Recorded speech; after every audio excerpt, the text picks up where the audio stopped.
This newlywed couple were middle school sweethearts, but just days before celebrating their first wedding anniversary together, they're both found dead in their car. As the case is surrounded by mystery, investigators are releasing a new update. We're breaking down the latest details. This is Inside the Crime, presented by Law&Crime. I'm Elizabeth Millner. This is a Law&Crime legal alert. There are allegations claiming that online apps like DraftKings and FanDuel are engineered for addiction. These multi-billion-dollar companies allegedly continue to put profit over safety. Every free bet, every boosted parlay, and every small payout triggers a dopamine rush that creates dependency and turns harmless fun into a detrimental habit. They keep you hooked, chasing impossible wins, and trap you in a cycle that can lead to significant financial loss and ultimately damage your mental health. Our legal sponsors are taking on the online gambling industry to potentially get compensation for all those who have been impacted.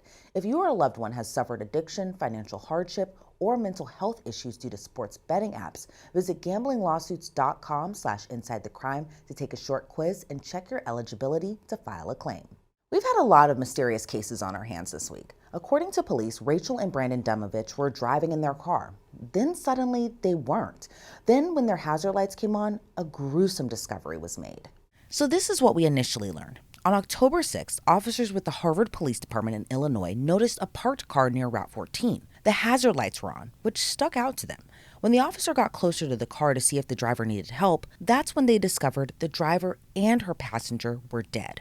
The two were identified as Rachel Dumovich and Brandon Dumovich. During the initial investigation, officers noted both had sustained a gunshot wound. Could this be a carjacking gone wrong? Was this a random attack?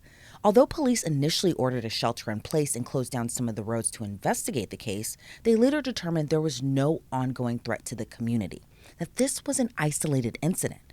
What's even scarier is officers recovered a firearm from the car. Could this firearm be the murder weapon? Is it possible one of the victims was actually their suspect? Officials said the case was still in active investigation. But there's no way this husband and wife could harm each other, right? There had to be a third party. Authorities haven't made any arrests, nor have they named a suspect. But this is what we know about Rachel and Brandon Dumovich. They were from Sharon, Wisconsin, about 12 miles northwest of Harvard, where their bodies were found. According to Brandon's obituary, he died a day after celebrating his 30th birthday. According to his obit, Brandon brought light and laughter into the lives of those around from the very beginning. Brandon proudly served his country as a petty officer in the United States Navy. His time in the military reflected his deep commitment to service and his enduring passion for helping others, a quality that remains central throughout his life. A man of many interests and boundless energy, Brandon found joy in all things motorized, whether he was RC flying through open skies, boating across tranquil waters, snowmobiling through winter trails, or heading out for a day of fishing or hunting. He embraced every adventure with enthusiasm and skill. His love for animals was unwavering and spoke to his compassionate nature. Brandon's infectious smile and sharp sense of humor had a way of lighting up any room. He had an extraordinary ability to lift spirits and bring people together. Family was always at the heart of everything he did. It was his anchor and greatest source of pride. And this is what we learned about Rachel from her obituary. Rachel graduated from Crystal Lake South High School in 2014, where she was a proud two-sport varsity athlete in cheerleading and track. She went on to earn her Bachelor of Business Administration cum laude from the University of Wisconsin-Milwaukee in 2018, consistently achieving Dean's List honors each semester. While in college, she volunteered as a Big Sister and mentor with Big Brothers, Big Sisters of Metro Milwaukee, reflecting her lifelong dedication to helping others. Known for her drive, ambition, and passion, Rachel was a natural connector, advocate, and loyal friend. She had a strong sense of empathy, compassion, social justice, and fair play, always championing those who needed a voice. With her exuberant spirit, quick wit, and unfiltered humor, she brought energy and laughter to every room she entered. Rachel loved her friends, family, traveling, fashion, decorating, cooking, and especially life at the lake. Now, if you listen carefully, neither Brandon nor Rachel's obit mentioned the other. Could we be reading too much into it? But it's also kind of noticeable not to mention your husband, especially after they had reportedly known each other for so long. According to the Knot.com, this is what Rachel wrote under the Our Story section. Brandon and I met in middle school at 12 years old. I caught Brandon's attention by stealing cologne from his locker and running away with it. After keeping in touch through many life stages and 15 years of friendship, we started dating in 2022. Brandon proposed last summer at Big Cedar in Slinger, Wisconsin, where I made many of my favorite childhood memories at my grandparents', now parents' home. The special location will also be our wedding venue. We can't wait to share the next chapter of our love story surrounded by our friends and family. The two married last year on October 12th, then went on their honeymoon in beautiful Greece, and they were supposed to begin their married life together. On the day Rachel and Brandon's bodies were found, Rachel posted this to her Facebook: "Forever chasing sunsets, wishing we were back in Greece." Hours after that was posted, she was dead. According to the Harvard Police Department, as of October 14th, their investigation remains active. They wrote in a statement, "Our thoughts remain with the families and all those affected as the investigation moves forward. The investigation remains active as investigators await the McHenry County Coroner's final report and the review and processing of additional evidentiary items. At this time, this appears to be an isolated incident, and there is no evidence to suggest that there is any danger or threat to the public. The department remains committed to keeping the community informed and will provide updates as the investigation allows." Now, after much speculation about what happened, there is a possible scenario that investigators are digging into. It's a horrible possibility, especially given how cute the Dumoviches appeared. But police said murder-suicide is a possible scenario. However, no final determination has been made. So officials say that they aren't ruling out a murder-suicide, but we're also learning that the coroner's preliminary findings show both Rachel and Brandon had gunshot wounds to their head. I'm joined again by retired Detective Commander Will Svilar. Will, thank you so much for being here today. What's your reaction, though, to this latest development? It's not really surprising to me. The findings of the ME are what I expected them to be in this situation. Gunshot wounds to the head, single GSW to the head each way, really suggest a murder-suicide to me. And if this scenario is true, what do you think happened? Do you think it was a fight that escalated? Do you think it was premeditated? What are your thoughts? I'm not positive on how it went down, but it very well could have been, an argument in the car. Obviously, something's been brewing for a while.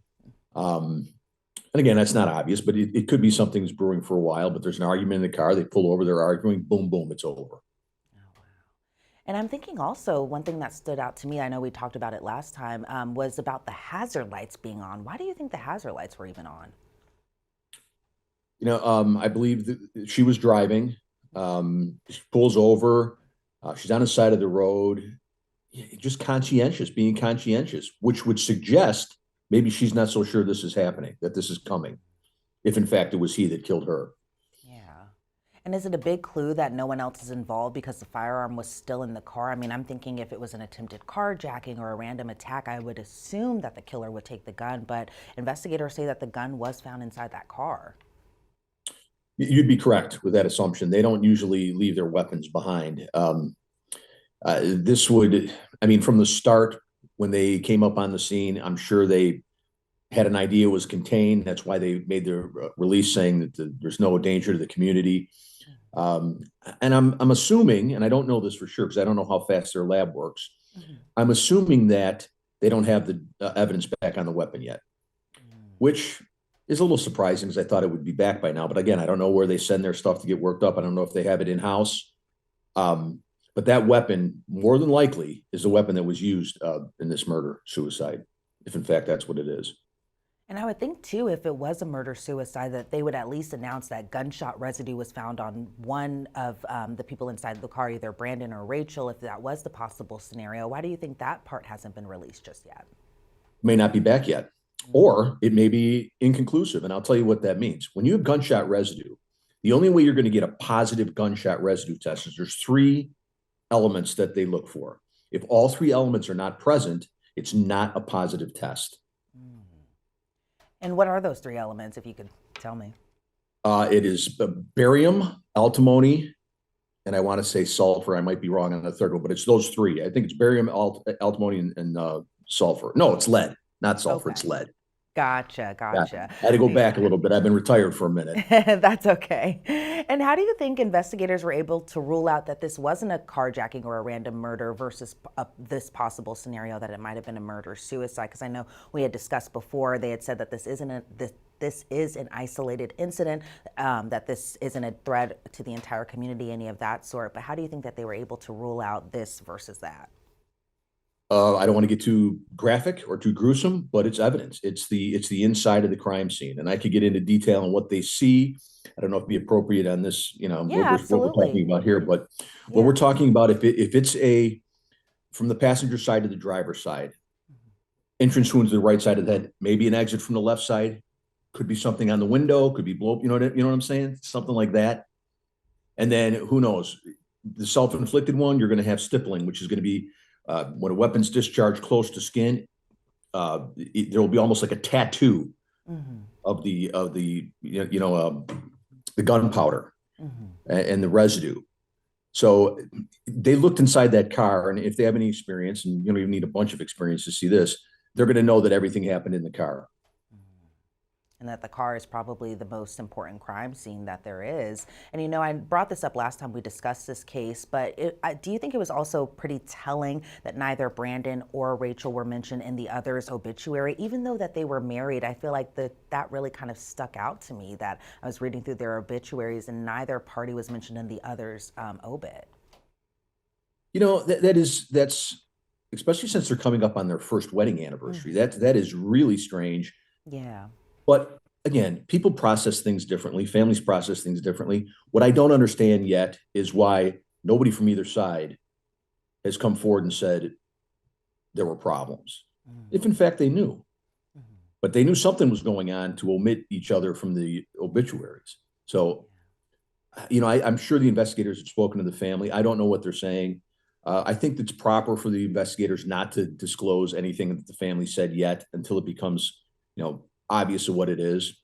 But people process things differently. And, it's a shock. These kids are 30 and 29 years old. I mean, this is, presumably starting out their life, and then all of a sudden it's gone that fast. Yeah, and it also stuck out to me in Brandon's obituary, particularly where his family said that he died the day after celebrating his 30th birthday, and it's especially heartbreaking given that this time last year that Brandon and Rachel were having this beautiful wedding. They appeared so in love. They were, everything that you would think of when you're having your dream wedding. It appeared that that was them. But what are your thoughts overall on just that last year, this time they were celebrating what was supposed to be the rest of their life together. Now this year, both of them are dead. This wasn't a 90-day romance either. It's not like something they met on the internet and all of a sudden Right. there's this whirlwind courtship where they get married. They've known each other for years. Mm-hmm. So again, you just don't know what transpires once you become man and wife and you cohabitate. Who knows what went down? But you think you kind of know somebody after 15, 20 years or know them since you were in middle school, Yeah. but who knows? Yeah.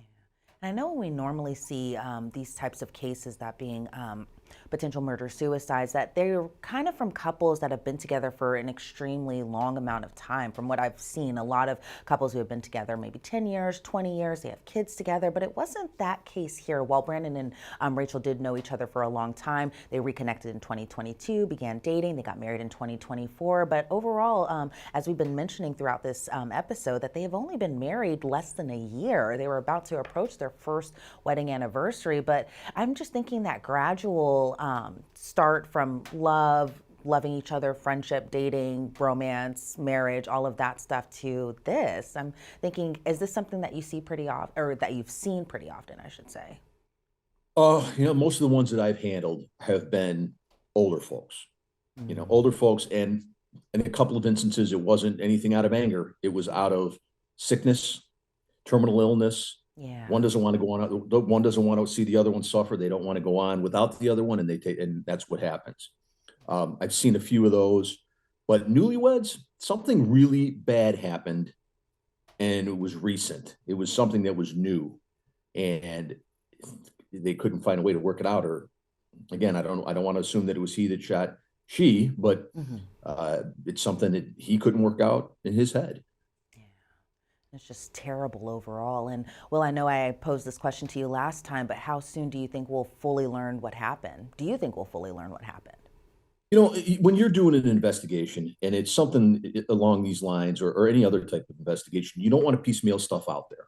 Mm. You don't want to give, you want to, I guess they gave enough for the community to say, all right, the community doesn't have to worry that there's a random shooter running around. Hmm. But to do your proper investigation, you're going to need all those things.